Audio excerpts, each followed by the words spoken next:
Welcome to the Midseason Aftershow with the creators of the Hacker Chronicles. We have 5 episodes left. Alice just asked for $350,000. Things are about to get crazy, and the series got greenlit for season 2. So we figured before the next episode comes out, we just wanted to take a quick few minutes here and talk about what's happening in the show, why the team created this in the first place, and we got the show creators with us today. So let's start off with Jerome. Tell us a little bit about yourself. Sure. Hi, Ian. Thank you. Well, I'm a security professional, obviously. I've done that. It's the only thing I've done really in my life for the last 15, 16 years. I've been working in cybersecurity, vendors, editors, service providers my whole life. I'm definitely passionate about that. And here I am, like venturing into new grounds with podcasts. Yeah, venturing into the unknown. And one day you woke up and said you want to tell a cybercrime thriller. But we'll get into that in a second. And Skylar, tell us a little bit about yourself. You bet. I'm Skylar, the head of the Marketing Innovation Lab here at Tenable. My history isn't quite as extensive as Jerome's, but I have worked with quite a few hypergrowth tech startups companies, and now at one of the worldwide leaders in cybersecurity, Tenable. As a side project, I am the author of the Hacker Chronicles book that we have transformed into a podcast series for our lovely listeners all around the world. And Rex, what about you? Yeah, my name's Rex. I'm a writer here at Caspian Studios, and I adapted the novel for audio, as they say. So writing the words that, along with Ian, every once in a while. So writing the words that our characters are saying. And I'm Ian Faison. I'm an executive producer of the show. And I just want to say off the top here, thank you so much to all the listeners for joining us along for the ride. It's got incredibly popular quickly, and we're only halfway done with the show, a little over halfway done. We're so thankful to all of you for listening and telling friends and all that stuff. And so for this little mini episode in between, kind of like an after show that you'd see on a TV show, we just wanted to talk with Jerome, Skylar, and Rex about why the team at Tenable decided to make the show, a little bit behind the scenes of how we make the show, and some of our favorite stuff. So let's start off with a quick recap of the story. So the start of our story, we have a down and out barista. We meet Alice. She's in a job that she clearly doesn't like. She's working at a coffee shop. She gets fired from her job. She has an audition that goes horribly awry. She's an aspiring pianist, and it seems like everything is just not going well. She has a mountain of student debt hanging over her head. She has a very odd and eccentric roommate who we aren't really sure how they get along at all or how they even found each other. And she's just not very happy with her life, and she just doesn't know what is going to come next. And she doesn't know where her next paycheck is going to come from.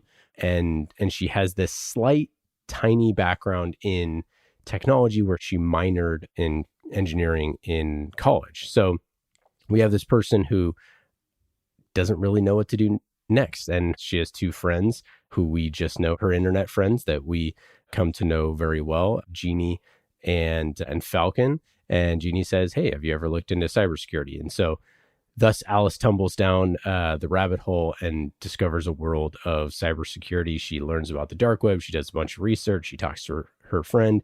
She decides to go in on this idea of doing her first cybercrime, and things get really crazy from there. And so we end where we're at right now after episode 7, where she's finally asked for $350,000. She's completed a series of hacks, which we'll get into. We're going to do a webinar where we detail those hacks and how realistic they are and all that stuff later with Tenable.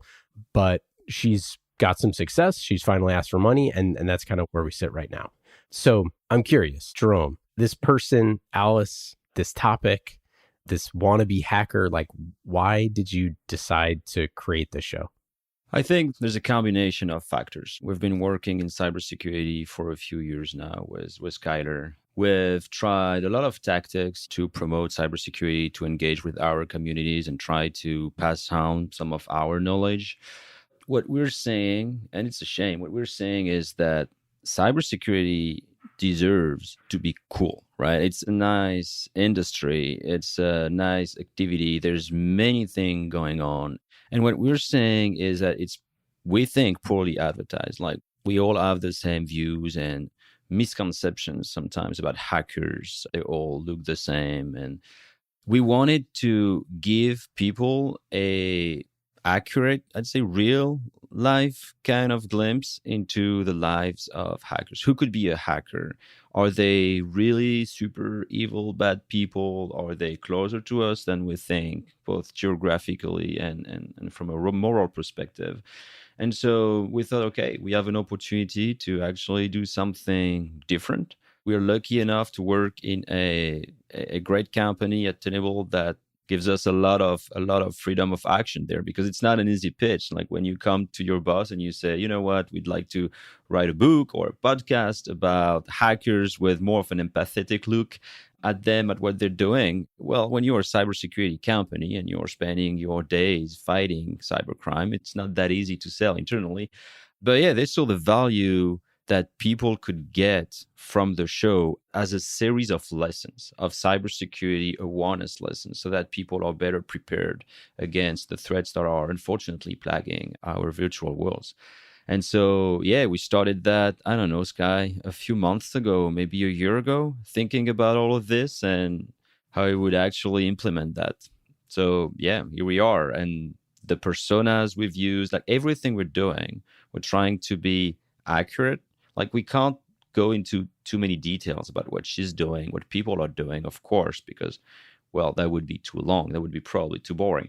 But we wanted that everything that she is doing, everything that's happening could happen in real life. It is not a far stretch. There are a couple of things maybe we would take some liberties, but not that many. It's a fairly accurate show.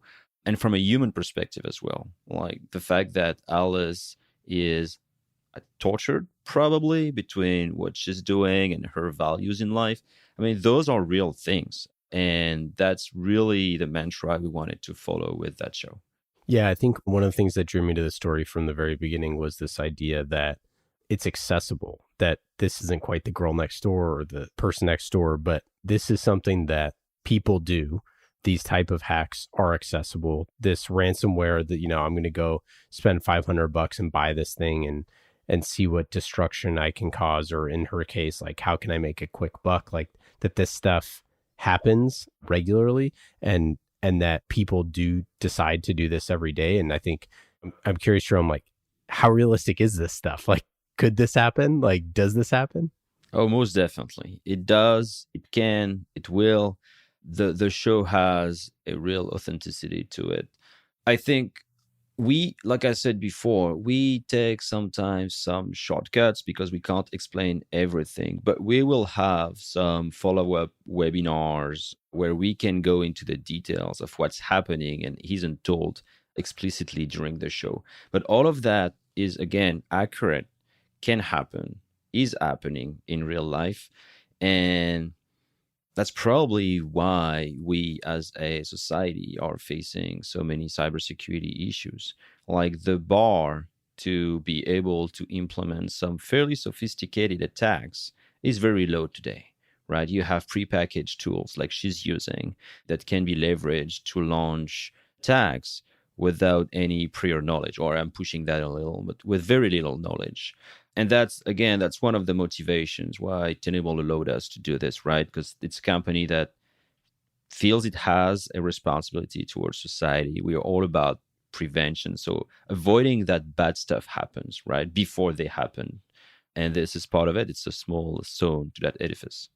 Yeah, one of the things I thought was so interesting as we did a lot of research for this story, as we were prepping to create it and create the characters, and how every single person that we talked to knew someone who had been hacked, had their company hacked, had a loved one whose family was hacked or something like that. Like, it's funny, it's kind of like nobody talks about this stuff necessarily in the open. And then when you start doing some diligence and start talking to people about, hey, we're creating this series, and then people are like, oh yeah, no, my friend's company that happened, and this is how much they asked for, and this is what ended up happening, and all that stuff. I think it's a crazy thing how much you learn just from talking to people and exploring for a show like this.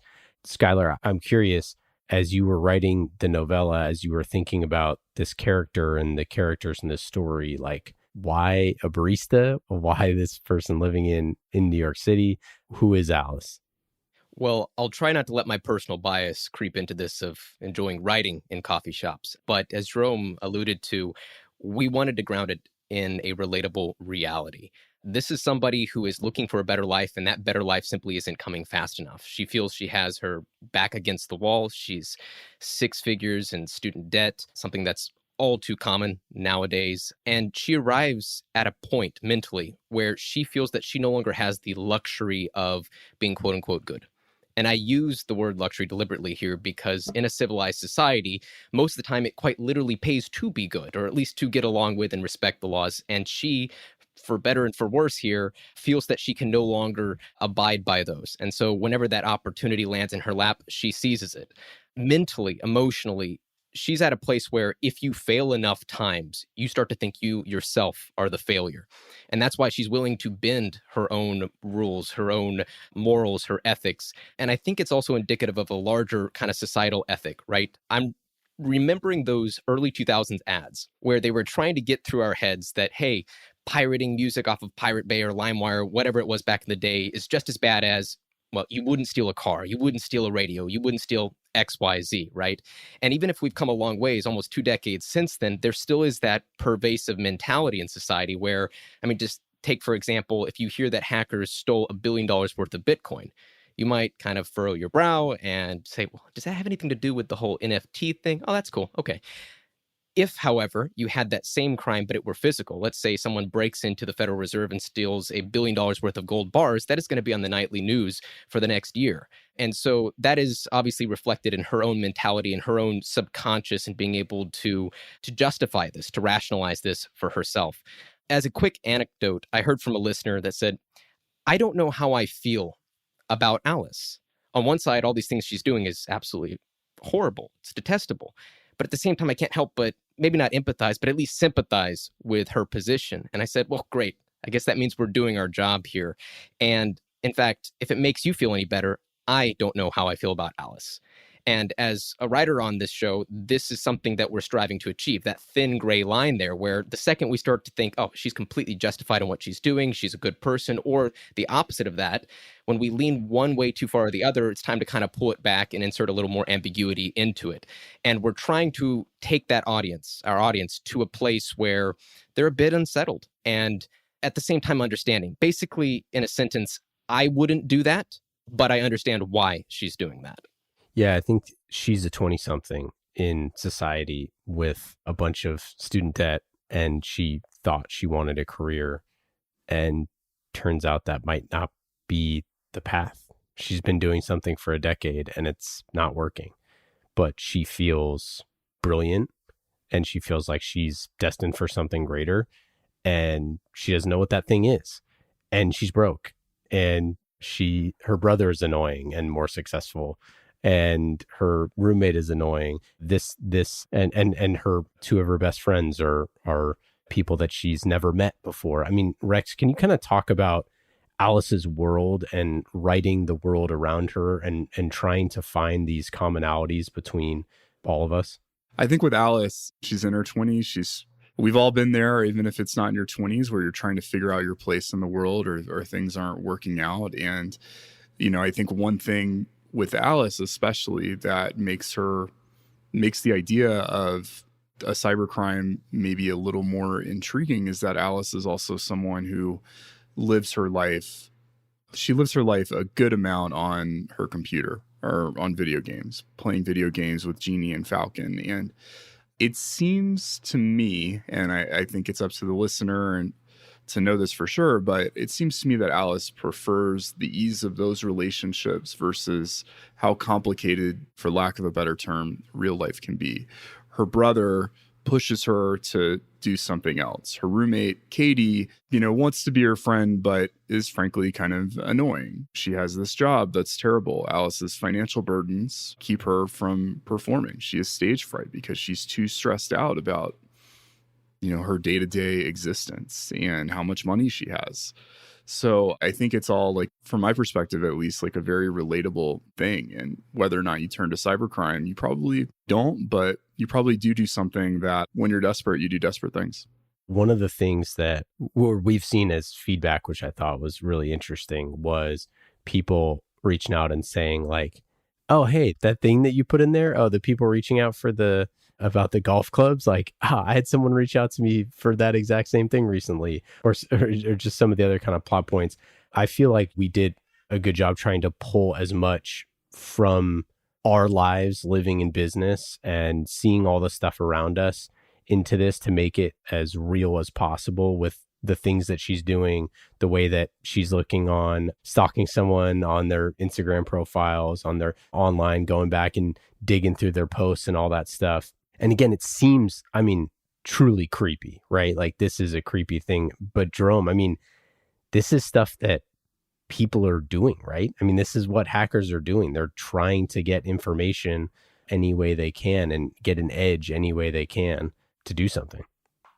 Well, most definitely. I'd say any way they can, but also the easiest way they can, right? They are playing, most of them are playing a numbers game, right? So they are attacking a lot of targets at once or in succession, in quick succession. And their intent is to find one that's going to react positively. And so the arsenal that they're using depends on how focused they are. Do they want to target 100 companies, 1,000 companies, which would be a mass attack, and then you rely only on automatic systems? Or do they have 10 targets or even one target? And in that case, which is Alice's case at the beginning of the season, she needs to do what's necessary, including social engineering, real life hacking. And yeah, that is happening. And that is frightening, if you ask me, in the sense that I'm a cybersecurity professional. I'm fairly certain that I would fall for it. Not what she's doing there in the show, because I'm somewhat educated in terms of cybersecurity, but with someone who's talented enough in front of me, I would definitely fall for it. So they can go to great length, and they can also do some very, very basic stuff, providing that's sufficient. Again, the most efficient way to success is the one they're going to follow, whatever that implies. Maybe one thing, I'm going back to the question before, but something we wanted when we were writing the scenario and the global story and backstory of Alice, we wanted someone normal, right? We didn't want her to be a genius. We didn't want her to be a kung fu master or anything like this, right? We just wanted someone normal, someone average. Well, we created a likable character, and I think she's probably smarter than the average, but she's no genius. What she's doing is what everyone almost could do, literally. So that's very important as well. She's an opportunist. Absolutely. And so, Skylar, I'm curious, we talked about pulling things from real life, ways that people reach out to us, the idea of someone sitting down on the train next to you and be like, wait, do I know you from college? You know, like these sort of things that create that awkward social interaction, that create pressure that like any type of person who's like scamming you would rely on to do those things. But we didn't just pull things from there. We also pulled things that were happening, events in the world in real life. And one of the things, you know, we've seen people in the comments saying that they wish that we publish more often. We wish we published more often. But to truth be told, this whole show was supposed to launch on the eve of what ended up becoming like the biggest cyber story in a decade. We are trying to pull things that are happening like right now into the story. Skylar, can you kind of talk about that and from the time writing to novella to now, to how the story has changed a little bit by pulling in these real elements? I wrote the novella off of Jerome's worldview, the global overarching story that he had put together about the character and the key plot points. I wrote that in about 6 weeks or so. And obviously the podcast has taken a little bit longer than that, but it's because we're trying to keep it timeless. We're trying to ground it in that reality. And as you referenced, I don't think there's a better example of that MO of blurring fiction and reality than the fact that we had this podcast locked and loaded, primed for launch the eve of the discovery of the biggest vulnerability in a decade in cybersecurity. And so that was all hands on deck at Tenable and in the cybersecurity industry. And we had to meet our community where our community was. And in that moment, it wasn't appropriate to be launching a podcast. But just as critically, we wanted to incorporate those elements. We were still learning them. The entire industry was. And we wanted to incorporate those into the podcast to make this as realistic and timeless as possible. And basically it boils down to quote or paraphrase Miyamoto, a delayed product will eventually be good, but a rushed product will forever be bad. And we're okay having to go back to the drawing board to reflect the breaking news if it means that our listeners ultimately get the better story. And I think that one of the reasons for that is like we wanted Alice to be hacking right now. Like she is out there working as we're recording this podcast, as people are listening, that this is something that is so in the here and now, but like you said, also will be timeless. And, obviously, that's inside the writer's studio there, but I think that stuff makes it more fun and makes it more accessible to know that this character and all her friends are out there doing crazy stuff. And so, Rex, you were responsible for creating some of the wacky sidekicks and stuff like that.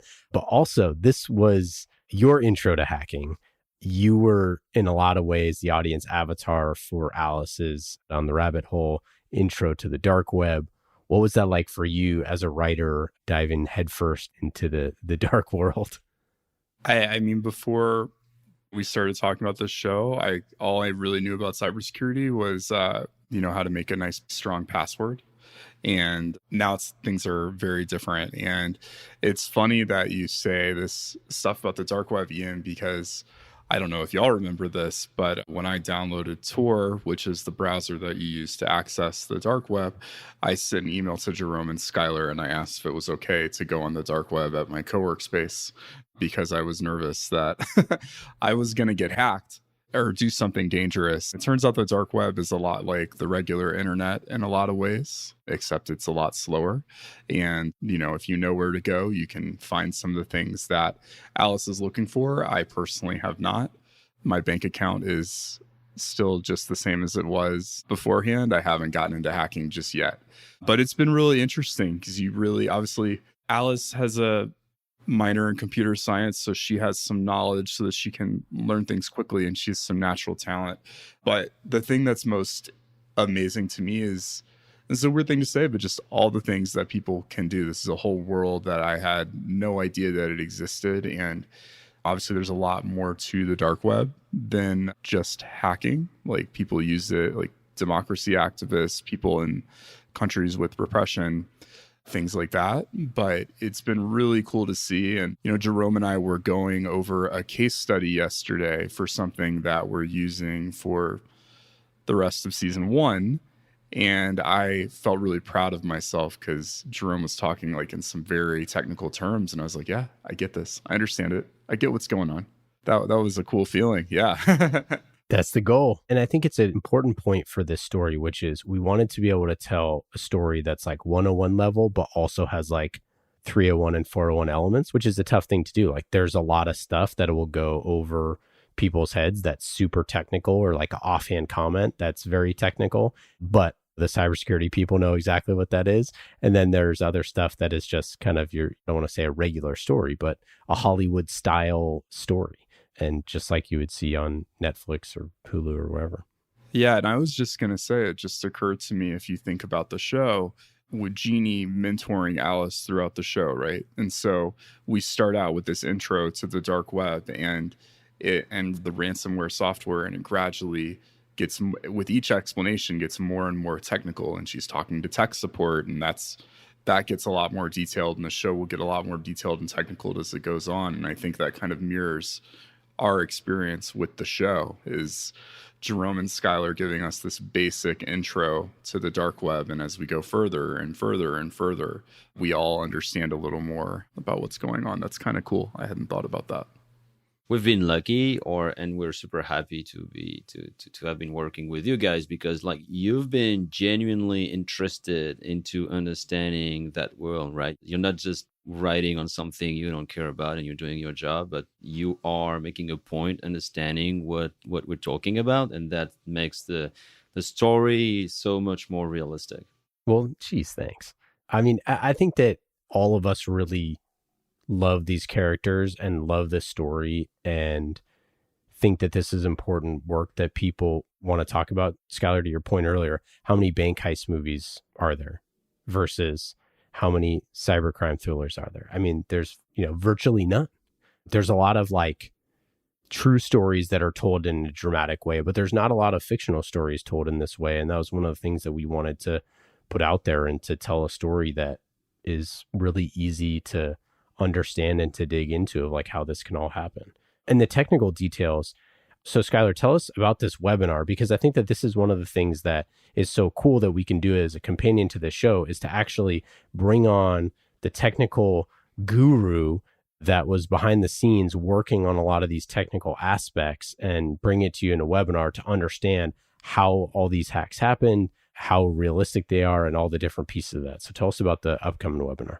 If you're looking to really dive deeper behind the narrative itself, stay tuned for the end of season webinar here with Sylvain Cortez. He is, as you mentioned, the series technical consultant, invaluable to the entire creation process, but also a 15-time Microsoft MVP. So he's basically been doing this, being a specialist in cybersecurity as long as a lot of these core IT systems have been around. So we're honored to have him on board. And in fact, he's going to be doing a sit-down face-to-face interview with our series protagonist, Alice. So more details on that to be shared soon, but stay tuned. Before we get out of here, any other final thoughts on the series or what's coming up or look forward? Well, what I can say is thanks to the people who are listening to us right now, thanks to the success, the trust they've put into us in writing such a story, we've decided to go for a season 2. So there's going to be next iteration of the Hackers Chronicle. The season 1 is self-contained, right? Don't think there's no end at the end of season 1, but season 2 is going to develop on that story, that world, and well, we'll just see more stuff, more cybersecurity intrigues. Yeah, Skylar, what's next for Alice? Well, she just asked for $350,000 and broke Jeannie's golden rule. So she's going to quickly find out that money like that has some strings attached, and it's going to catch up with her rather quickly, or at least try to. So spoiler alert, season 2 is on the horizon. The story does not end with season 1, but we are certainly going to pull a lot of these threads together, and it's going to be one heck of a finale. Yeah, we got 5 episodes left. I'm super excited. Next episode should be coming out real soon. And we're almost pushing towards our season 1 finale. So again, thanks to everyone who listens. If you ever want to reach out to any of us, we'll link that up in the show notes. You can reach out to us anytime if you have questions, if you have ideas for season 2. I don't know, it's a hack that inspired you that you want us to tell. I don't know, whatever. Hit us up anytime. You can obviously always go to tenable.com to learn more about Tenable. And you can also go to tenable.com/Alice to learn more about the show. That's where everything for the show will be on the website. The webinar will be there and everything like that. So that's it. That's all we got for today. Thanks so much for listening and take care.